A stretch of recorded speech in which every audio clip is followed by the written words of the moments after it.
Guys, I've had a rough day today when it comes to these reactions. I've seen the largest amount of stupidity. I've had the largest dose of stupidity encountered today with the last 4 videos I've recorded. I record 8 videos every other week.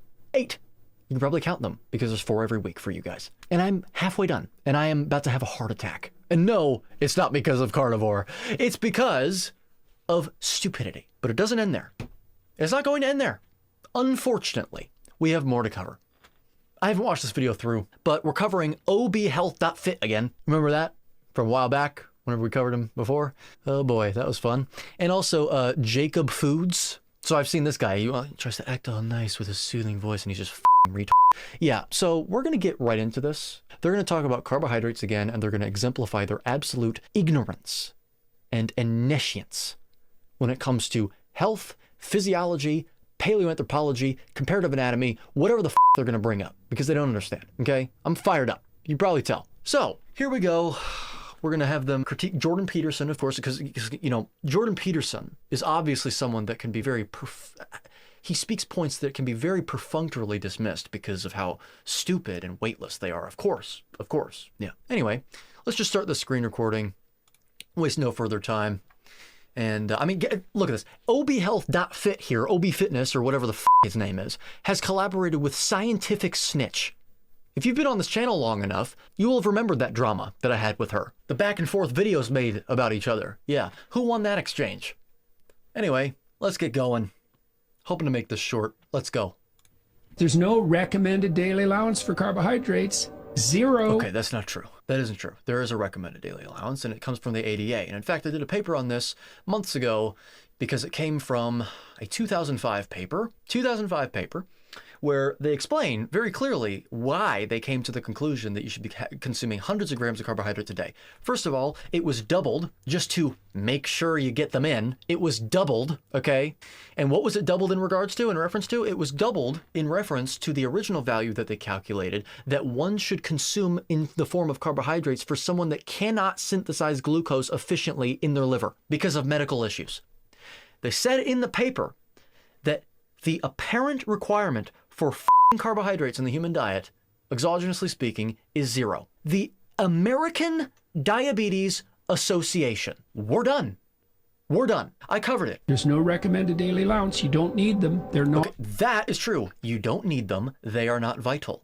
Exogenous carbohydrates are not required, and above a certain physiological concentration within the bloodstream that is most conducively achieved by consuming them are toxic, i.e. diabetes, a disease characterized exclusively and explicitly as chronically elevated blood glucose, and nothing else. We're done, okay? Our efficiency for gluconeogenesis tells us exactly what our evolutionary pressures were on our genotype, our genome, for millions of years evolutionarily speaking, okay? I'm really just trying to get through this. I can say a lot more, and I'll say it if it becomes relevant. Vital. You've heard enough from me talking about this subject. Everyone has heard enough from you. You acne-ridden Now move it to someone else. I'm gonna have Jacob explain this. Yeah, because you have no idea where to even start, frankly. In terms of sounding rational, that's for sure. Carbs are not essential to eat for survival, but they are Correct! essential for your body's function. That's why. Yes, correct. That's why your liver produces it in the exact required amount in any given instance in time in the body, Jacob. So if we needed any more evidence that this Jacob idiot is an idiot, he's collaborating with obhealth.fit, who also collaborated with Scientific Snitch. Wow. You're not eating them, your body will spend a ton of energy to. No, ton of energy. First of all, ton. Value judgment statement, it's hyperbole. Define what you mean by ton. And also, what your implications are is that it is inefficient, which is false. Your implication is that it is inefficient and there is no evidence to support that claim. In fact, the efficiency that we have for gluconeogenesis is that of other carnivores, hypercarnivores, in fact, evolutionarily speaking. That is how essential they are. I mean, don't put this graph on the screen and expect other people, or at least expect me, to believe that you actually understand human physiology and biochemistry. Something I know like the back of my hand. You are clueless. It's why you're on Instagram, okay? Making reels for idiots, okay? With the attention span the size of my f***ing balls. Be better off spending that energy your body would be wasting on carbs doing something else. Wasting?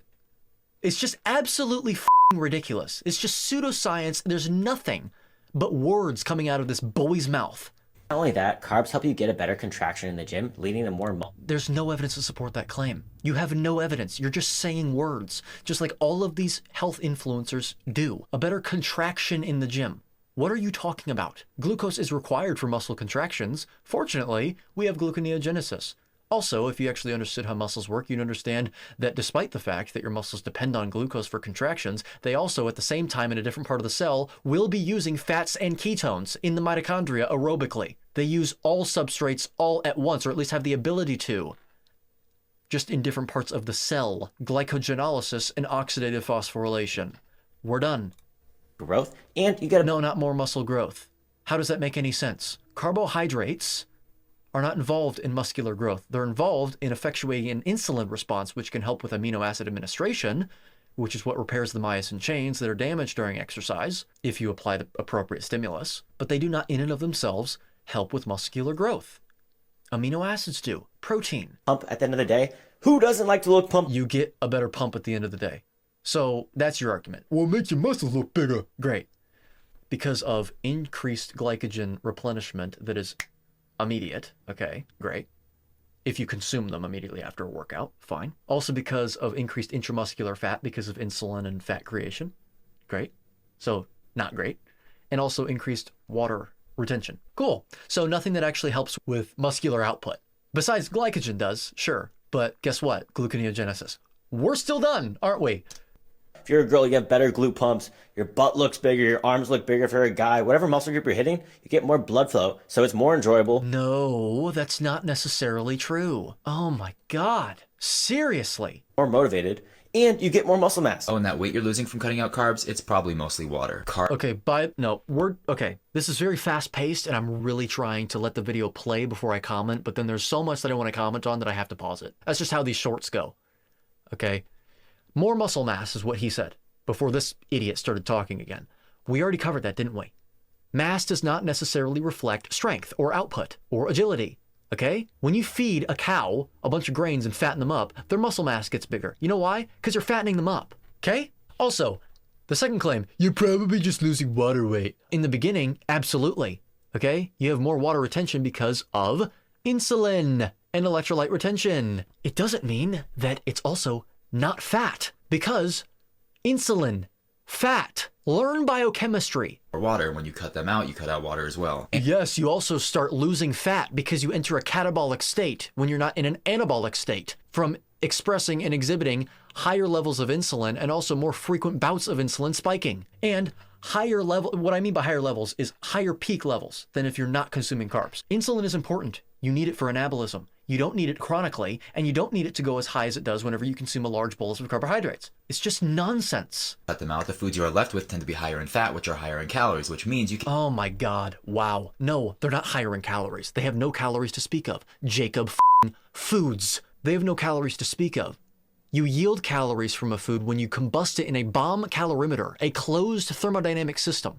You don't yield calories from your food. You don't effectively yield energy from your food. You yield mass, and that is not a captious distinction or a pedantic distinction. It's important because they're different units. They're interconvertible on a mathematical basis, but not in the body. Okay? Completely failing to understand basic physics here. Once again, not a shock with these people. They do not know what the hell they're talking about. They're not higher in calories. They have no calories at all. And also, guess how much calories weigh? What's the rest mass of calories? Well, it's zero because they can't be brought to rest, and therefore they affect the mass balance of the body up or down by zero. Idiot. Gaining fat while losing weight on the scale. And if you ever decide to eat a carb again, all that water weight is going to come back anyway. You need to stop making It's just a bunch of nonsense. It really is. And I've covered it, haven't I? They make it really easy for us. carbs and stop saying, oh, We're not saying that you should fear carbs. We're saying that they're contraindicated. Contraindicated. Buy now. Second edition, hardcover, paperback, and audiobook versions. You can find them in the description below. The ebook version, I have not forgotten about. I'm not giving up on it. Amazon's just being very difficult to work with. I am going to be releasing that on not just Amazon, well, not Amazon at all, most likely, but a lot of other platforms, including the audiobook. That is the goal. So trust me, it's a lot of stress on my plate, but I'm working on it. So be patient. essential for the body because our body clearly craves them and prefers them. No, it doesn't prefer anything because preference refers to an actual conscience, doesn't it? Perception. The body doesn't perceive anything. It's a nexus of chemical reactions. Why do I bring this distinction up? Again, people might think it's pedantic. They really might. The reason I say this is because the body doesn't select for fuels. If the chemical pressure is conducive to allowing ketones to be oxidized and fatty acids to be oxidized and blocking out glucose, then that's what's going to happen. Whether the body actually prefers it or not, whether or not it damages the body more than the oxidation of the other substrates do or not, it doesn't matter, okay? It doesn't prefer anything. Shut the up with this. It needs to stop. This absolute nonsense needs to stop. Your body doesn't crave anything, okay? It requires sustenance. And you, as the person, as the individual person, your consciousness, you should probably consume said sustenance in the most indicated forms possible. How do you infer what's indicated for your physiology as a human being? Well, read my book, Contrainidicated, to find out, because it's a composite inference based on multiple fields of hard science. Not pseudoscience, that being human nutrition science, which isn't science at all. It's theology, because science requires control, which is something you can't actually employ and impose in the area of human nutrition science whatsoever. These idiots need to be stopped in their tracks. And frankly, by the way, these guys, I know for a fact, at least this guy that's on the screen right now, is a coach. We need more coaches that actually know what they're talking about in the space. And if you're curious on how to actually learn about how to become one that's not only just a coach, because legally you can call yourself a coach, you can call yourself a coach based on no credentials whatsoever. No credentials whatsoever. If you're curious on learning how to become internationally certified, meaning that it's easier to get insurance for your clients or for you, to protect yourself against any claims or anything like that, become a member of our carnivore certification program headed by Carnivore Coach Peter. Links in the description below. This was not a planned plug or anything like that. I don't like that. It's not authentic. This is an authentic, I'm reaching out to get more coaches certified, even if it's just to appeal to your own authority to combat these people that appeal to their authority. Because the unfortunate truth is, as much as it is a fallacy to appeal to authority, there's no end to people appealing to authority. There is no end to it. So if we're going to play that game, you may want to be able to be a player. So no matter what your reasoning is, it's a fun community. I contributed 4 modules to the program. You get to see me, you get to interact with me, you can schedule a consultation with me there. It is something that I may not be as invested in for too much longer, so there's some scarcity involved, and that's not because I don't like the program or anything, but I've got other things that I'm also starting up, and I only have so much time and attention that I can give. So if you want to do that, links to get a hold of Peter in the description below about that. Tell him that you heard about it from me, and he'll negotiate with you all the details that you need. He'll tell you all the details you need, and he'll negotiate a plan with you about how to get you signed up. It is the best program that I've ever seen. So that's what I have to say about that. Does this boy have any more comments to make? No, that was the end of the video. That was the end of the video. Thank. So anyway, despite the anger, if you enjoyed still, despite the anger, leave a like, subscribe to the channel, leave your thoughts in the comment section below.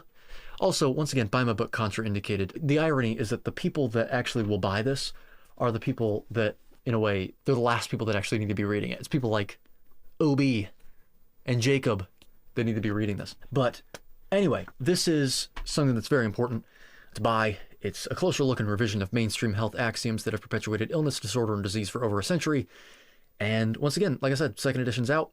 Also, subscribe to the Patreon if you'd like to receive access or gain access to 1 week early uploads, ad-free content, uncensored content, and an exclusive Discord server. And yeah, that's it. So with that being said, join me next time when we react to someone that is as arrogant and as childish as OB Health and Jacob, and pretentious. It's just pretentious and arrogant as haughty as. So till then.